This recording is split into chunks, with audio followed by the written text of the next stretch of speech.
கேட்டு வந்து அக்னீஸ்வரன், தொண்டர்களுக்கு எழுதியிருக்கக்கூடிய கடிதம் என்பது தொண்டர்களை தக்க வைப்பதற்கும் உற்சாகப்படுத்துவதற்கும் மட்டுமே இருக்கும், அதை தாண்டி இதுல வியூகம் எதுவும் இல்லை அப்படிங்கிற ஒரு விமர்சனம் இருக்கு. எப்படி பார்க்க? ஒரு கட்சியினுடைய பொதுச் செயலாளர் ஒரு கடிதம் எழுதுறாருன்னா அதுல வியூகம் எதுவும் இல்லை அப்படிங்கிறத எந்த அனுமானத்துல சொல்றாங்க அப்படின்னு எனக்கு தெரியல. இன்னொன்னு, மரியாதைக்குரிய அண்ணன் கேசிபி அவர்கள் சொல்லுகிற போது பணம் செலவாயிரும் அதனால நிக்கல அப்படிங்கிறார். அப்படியெல்லாம் எந்த இடத்துல யாருமே சொல்லவே இல்லை. இவர்களாக ஏதாவது ஒரு சிந்தனை கற்பனையை தட்டி விடுறாங்கன்னு தான் பார்க்குறேன். இங்க ஒரு கட்சியினுடைய பொதுச் செயலாளர் இந்த மாதிரி நாம வந்து புரட்சித் தலைவர் பாரத ரத்னா பொன்மன செம்மல் அவர்களுக்கு நாம் வந்து அந்த நூற்றாண்டு விழாவெல்லாம் நம்ம எவ்வளவு சிறப்பாக ஆட்சியில் இருந்தபோது கொண்டாடி இருக்கிறோம். இன்றைக்கு இருக்கக்கூடிய ஆட்சி எப்படி நடக்குது, மக்கள் அந்த திமுக ஆட்சியை ஏத்துக்கிறல. இன்றைக்கு தமிழ்நாட்டில் மிகப்பெரிய ஆண்டுதோறும் நடக்கக்கூடிய மதுரை அலங்காநல்லூர் ஜல்லிக்கட்டுல ஒரு போற்றுதலுக்குரிய ஒரு பொறுப்பில் இருக்கக்கூடிய தமிழ்நாட்டினுடைய துணை முதலமைச்சர் அவங்க வந்து மாவட்ட ஆட்சித்தலைவர் தான் அங்க அந்த அரசினுடைய செயல்பாட்டினுடைய முதன்மை தலைவர். அங்க இருக்கக்கூடிய மாவட்ட ஆட்சித்தலைவரை மாற்று இருக்கையில் உட்கார வைங்க அப்படிங்கிறாங்க. ஆகவே அந்த பதவியினுடைய மாண்பு எந்த அளவுக்கு இருக்கிறது என்பதை மக்கள் பார்த்துக்கிட்டு தான் இருக்கிறாங்க. அப்படிப்பட்ட ஆட்சியை அகற்ற வேண்டும், மக்கள் அகற்ற நினைக்கிறார்கள். அதற்கு நாம் எல்லோரும் ஒன்று சேர்ந்து நாம் பணியாற்ற வேண்டும் அப்படிதான் சொல்றாரு. இதனால இவங்க சொல்றதெல்லாம் வந்து ஒரு இதா இருக்குது. அந்த எல்லோரும் ஒன்று சேர்ந்துங்கிறது யார் யார்? கட்சிக்காரர்களை ஒட்டுமொத்த இதுல நமக்குள்ள வேறுபாடு வேண்டாம். நாம வந்து பல இதுல வந்து நாம பல பிரச்சனைகளை செல்வி ஜெயலலிதா அம்மா அவர்கள் இறந்ததற்கு பிறகு பல இது தேர்தல் வழக்குகள் பல தேர்தலை நம்ம சந்திச்சிருக்கிறோம். அந்த மாதிரியான இது இங்க இருக்கக்கூடாது அப்படிங்கிறாரு. நான் என்ன பொறுத்தவரை நீங்க சொல்ற அந்த வழக்குகள்ல சம்பந்தப்பட்டவர்கள் எல்லாரும் வேறுபாடு கொண்டவர்கள் எல்லாரும் ஒன்று சேரணும் அப்படின்னு சொல்ல வர்றாரு தானே? அப்படியும் இருக்கலாம். என்ன பொறுத்தளவுல அண்ணன் கேசிபி அவர்களை முதல்ல கட்சியில சேர்க்கணும். ஏன்னா இவர் தான் அதிகமா டிவில இந்த ஆளுகிற திமுகவுக்கு ஆதரவா பேச மாட்டார், ஆனால் அண்ணா திமுகவுக்கு எதிராக பேசுகிறார். இவரை முதல்ல கட்சியில சேர்த்து ஒரு பதவியை கொடுங்க, அப்படிதான் என்னுடைய வேண்டுகோள். இன்னொரு விஷயம், இல்லாத கற்பனை எல்லாம் சொல்றாரு. என்ன தெரியுமா சொல்றாரு? அதாவது எங்களிடத்தில் பேச வேண்டும் அப்படிங்கிறார். ஒரு கட்சியினுடைய நீங்கள் புரட்சி தலைவர் பொன்மன செம்மல் எம்ஜிஆரிடம் பதவி பெற்றீர்கள், அது மாதிரி அம்மையார் ஜெயலலிதா அவர்களிடம் பதவி பெற்றீர்கள், கட்சியில தொடர்ந்து இருந்தீங்க, ஒருங்கிணைப்பு குழு ஆரம்பிச்சீங்க, ஒரு கட்சியில 2 பொதுக்குழு கூட்டி பல வழக்குகளை சந்தித்து இருந்தாலும் கூட அண்ணன் போகிற போக்கில் எங்களிடம் வந்து பேச்சுவார்த்தை நடத்த வேண்டும் என்று சொல்லுகிறார். அது எப்படி ஏற்புக்கூடியதான அண்ணன் தான் பதில் சொல்லணும். இன்னொரு விஷயம், கட்டளைகளை பாரதிய ஜனதா இடுகின்ற கட்டளைகளை பாரதிய ஜனதா இடுகட கட்டளையை ஏற்றுக்கொள்வதற்கு இவர்கள் நினைக்கிறார்கள் ஏக்நாத் சிண்டே உருவாகி விடுவார்கள், இது வந்து மகாராஷ்டிரா மாநிலத்தை போல தமிழ்நாட்டு. இது அப்படியெல்லாம் கிடையாது. இங்க தமிழ்நாட்டில் அதிமுக ஆட்சி 10 ஆண்டு காலம் செய்த சாதனைகளை இந்த 4 ஆண்டு காலத்துல திமுக செய்யல.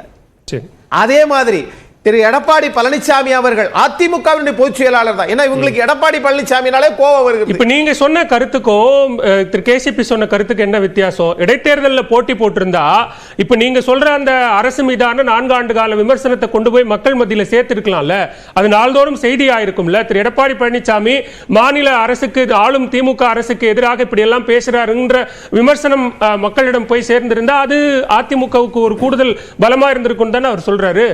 தேர்தலில் நின்றா தான் போய் சேரும் அப்படின்லாம் கிடையாது.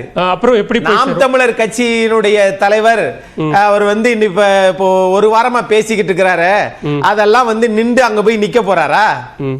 ஆக அது ஏற்புக்கூடியதா? தந்தை பெரியார் இல்லை என்றால் பேரறிஞர் அண்ணா இல்லை, பேரறிஞர் அண்ணா இல்லை என்றால் கலைஞர் இல்லை, ஜெயலலிதா அம்மா இல்லை, அது மாதிரி புரட்சி தலைவர் எம்ஜிஆர் இல்லை, அப்படி தொன்று தொட்டு யாருமே இல்லை. அப்படி இருக்கிற போது அவர்கள் அத்துணை பேரும் இவர் வேரோடு, சரி நீங்க நாம் தமிழர் கட்சி ஆரம்பிக்கிற போது தந்தை பெரியாருடைய படத்தை போட்டு தானே ஆரம்பிச்சாங்க. இவர் போய் நிக்கிறதுனால எந்த பிரச்சனையும் இல்லை. இல்ல நம்ம ஏன் நாம் தமிழருக்கு போனோம் அதிமுக அதத்தான் சொல்றேன். நீங்க நாம் தமிழர் நிக்குதே அப்படிங்கிறாரு அண்ணன் சொல்றாரு. ஆனால் தந்தை பெரியாரை அவர் எந்த அளவுக்கு பேசியிருக்கிறார், ஒட்டுமொத்த தமிழினத்தின் எதிரியாகத்தான் இன்றைக்கு நாம் தமிழர் தலைவர் இருக்கிறார் என்றதை பார்த்து. சரி, அப்போ பெரியாரை நாம் தமிழர் கட்சி பெரியாரை இகழ்கிறது அப்படிங்கிற குற்றச்சாட்டை முன்வைச்சு ஏன் அதிமுக ஈரோடு கிழக்குல போட்டி இல்ல?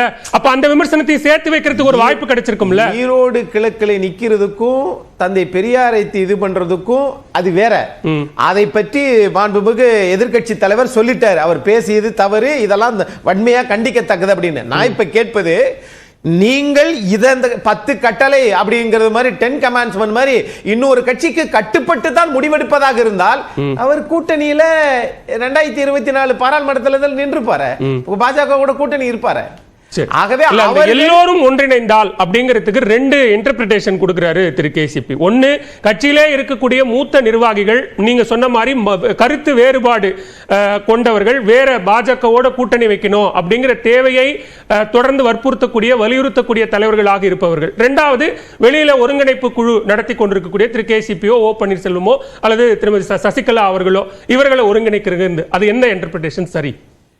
கட்சியினுடைய பொதுச் செயலாளர் என்ன இதுல சொல்லியிருக்கிறாரு, கான்டெக்ட்ல சொல்லியிருக்கிறாரு அப்படின்றது எனக்கு தெரியல.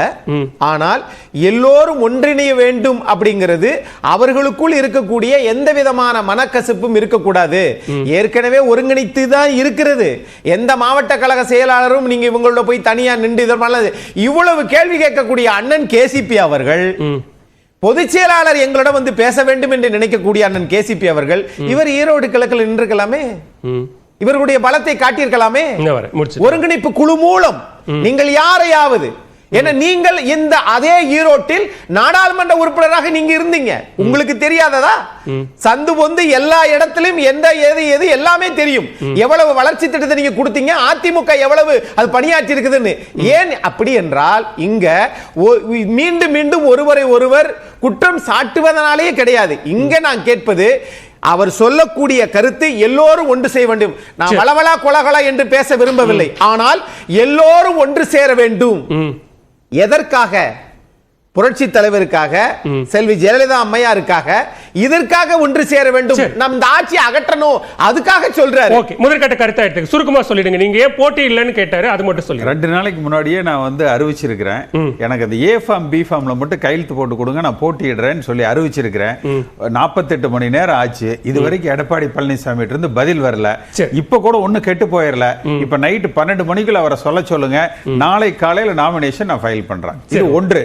2வது, அக்னீஸ்வரனே புரியலைங்கிறார். யாரை ஒருங்கிணைக்கிறது? பழனிசாமி சுயேட்சை வேட்பாளரா ஈரோடு கிழக்கு தொகுதியில போட்டியிட மாட்டாரா? எந்த காலத்திலும் இரட்டலை சின்னத்தை தவிர இன்னொரு சின்னத்துல நான் போட்டியிட மாட்டேன். இது நான் இன்னைக்கு இல்ல, நான் அது ஆரம்ப காலத்திலிருந்து என்னுடைய அரசியல்ல 50 ஆண்டு காலத்துக்கு மேல அந்த கொள்கையில நான் உறுதியாக நான் இருக்கிறேன். 2001 ஒரே ஒரு சுயேட்சை எம்எல்ஏ தான் ஐயா அப்பா ஒய்யா.